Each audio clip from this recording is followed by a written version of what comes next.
ನಮ್ಮ ಉಡುಪಿ ಕಡೆ ಮನೆಗಳಲ್ಲಿ ಮಾಡುವಂಥ ಸ್ಪೆಷಲ್ ದೋಸೆಗಳಲ್ಲಿ ಒಂದಾದ ಕ್ಯಾಬೇಜ್ ನೀರುಳ್ಳಿ ದೋಸೆ ರೆಸಿಪಿ.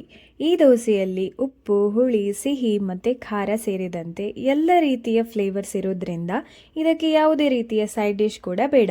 ಬಿಸಿ ಬಿಸಿ ದೋಸೆ ಮೇಲೆ ಒಂಚೂರು ಬೆಣ್ಣೆಯನ್ನು ಹಾಕ್ಕೊಂಡು ತಿಂದರೆ ರುಚಿಯಂತೂ ತುಂಬ ಅದ್ಭುತವಾಗಿ ಇರ್ತದೆ.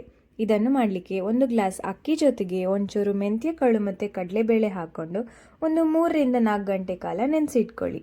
ನಂತರ ದೋಸೆ ಮಾಡುವ ಟೈಮಲ್ಲಿ ಸಣ್ಣದಾಗಿ ಕಟ್ ಮಾಡ್ಕೊಂಡಂಥ ಅರ್ಧ ಕ್ಯಾಬೇಜ್ ಜೊತೆಗೆ ನೀರು, ಉಪ್ಪು ಮತ್ತು ಅರಿಶಿನ ಹಾಕಿ ಒಂದು 5 ನಿಮಿಷ ಬೇಯಿಸ್ಕೊಳ್ಳಿ.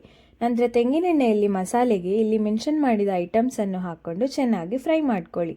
ನಂತರ ಒಂದು ಮಿಕ್ಸಿ ಜಾರಲ್ಲಿ ನೆನೆಸಿಟ್ಕೊಂಡ ಅಕ್ಕಿ, ಒಂದು ಹಿಡಿ ತೆಂಗಿನ ತುರಿ, ಹುರ್ಕೊಂಡಂಥ ಮಸಾಲೆ, ರುಚಿಗೆ ತಕ್ಕಷ್ಟು ಉಪ್ಪು, ಹುಳಿ, ಬೆಲ್ಲ ಮತ್ತು ಒಂಚೂರು ಅರಿಶಿನವನ್ನು ಸೇರಿಸ್ಕೊಂಡು ಎಲ್ಲವನ್ನು ಚೆನ್ನಾಗಿ ಗ್ರೈಂಡ್ ಮಾಡಿಕೊಂಡು ಬೇಯಿಸಿದ ಕ್ಯಾಬೇಜ್ ಹಾಗೂ ಹಸಿ ನೀರುಳ್ಳಿಯನ್ನು ಕೂಡ ಸೇರಿಸ್ಕೊಂಡು ದೋಸೆ ಕಾವಲಿಯಲ್ಲಿ ಈ ರೀತಿ ಎರಡೂ ಕಡೆ ತೆಂಗಿನೆಣ್ಣೆ ಹಾಕಿ ಬೇಯಿಸ್ಕೊಂಡ್ರೆ ಬಿಸಿ ಬಿಸಿ ಕ್ಯಾಬೇಜ್ ದೋಸೆ ಈಸ್ ರೆಡಿ.